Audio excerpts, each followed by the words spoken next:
9. You wait your whole life up turns like this. T-minus 5. 4. 3.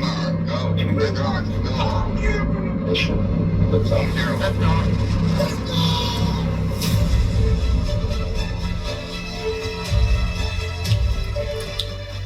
All right, we will see you in a week for Michigan and Washington. This is SportsCenter. I'm Scott Van Pelt.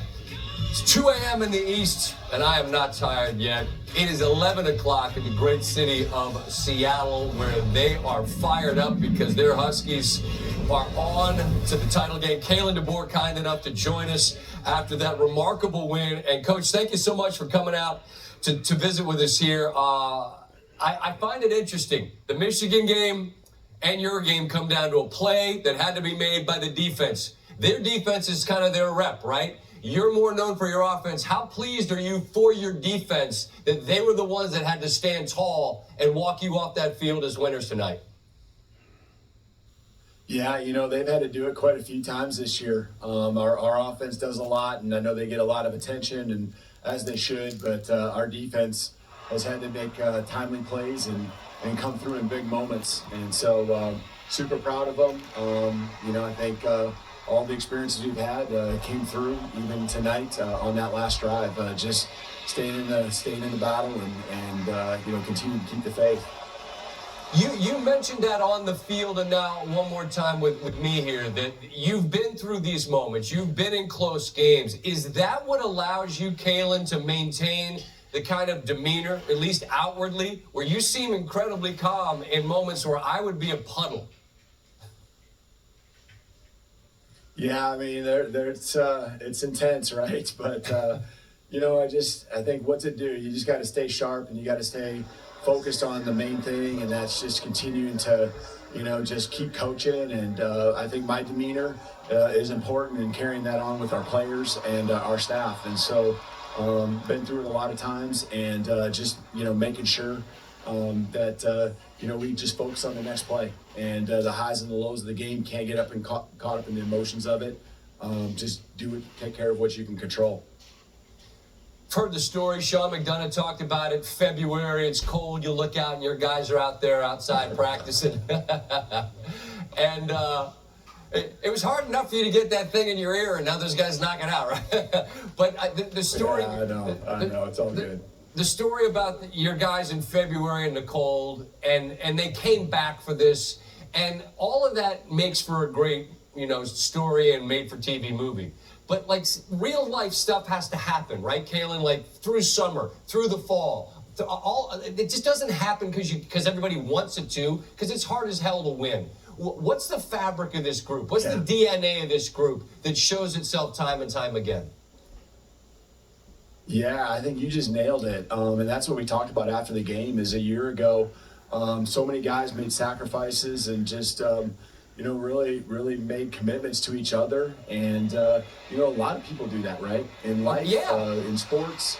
And these guys, they just every single day brought their absolute best. And that was the challenges over and over again that I and the staff just continue to put in front of them is, are you looking back on today and did you just get through it, or did you bring out the best in yourself and did you make our team better? And so, again, they've done that. I thought this last month, it can be long, and we didn't try to put a schedule together where they could stay fresh and stay sharp and we could build up to this day. But, credit to them, just as the week went on this week, you could just feel like just a locked in focus, and the energy wasn't over the top. The emotions weren't over the top. The work was there, and it supported the goals that they had and set forth a year ago when, again, most of these guys made commitments and sacrifices, maybe not to move on to the NFL, stick around and try to finish the job.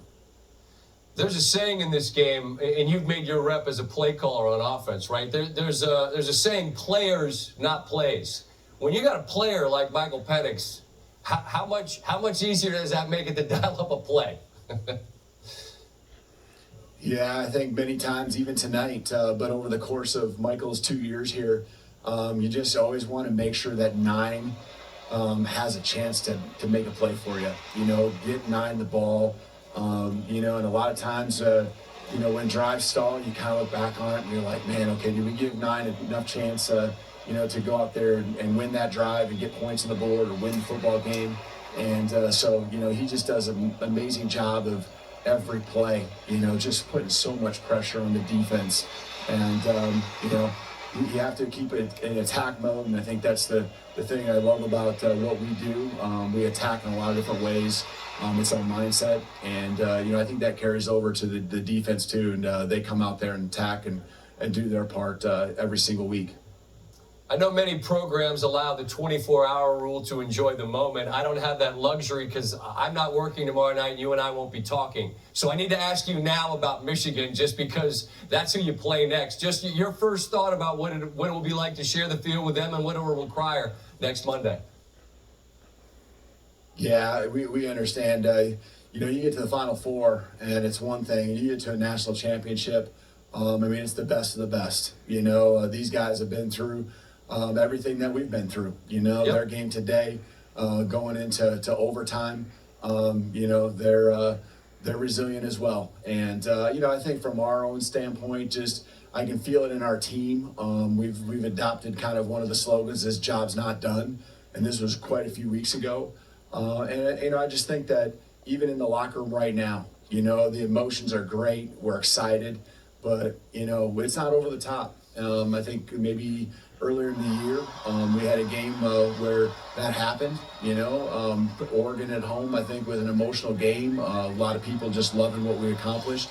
I don't think we got caught up in ourselves, but a lot of emotion, and then the carryover, just trying to be our best. The next week maybe didn't happen. I think ever since then, we've understood, hey, job's not done.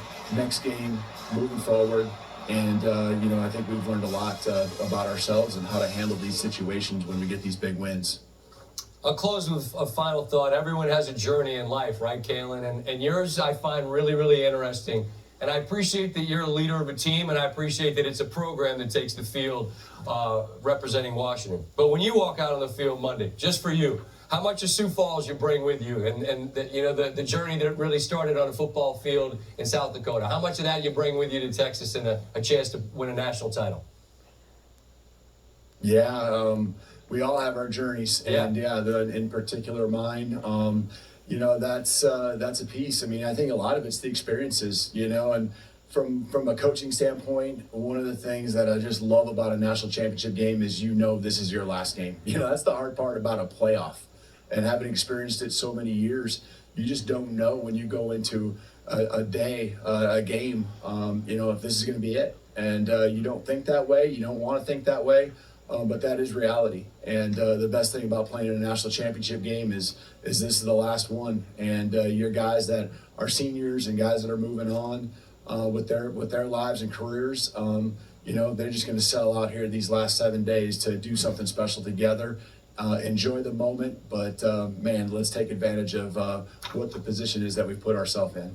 I love so much about sports, Kalen, is that both sides woke up hoping for 60 more minutes of football, and you appreciate the disappointment on the Texas side, but your guys earned the 60 you get next week. Enjoy them, man. Make them count. I appreciate you taking a minute with me tonight. Congratulations on the win. Happy New Year. Yeah, my pleasure. Happy New Year to you, too. Thank you. Yes, indeed. Kalen DeBOER.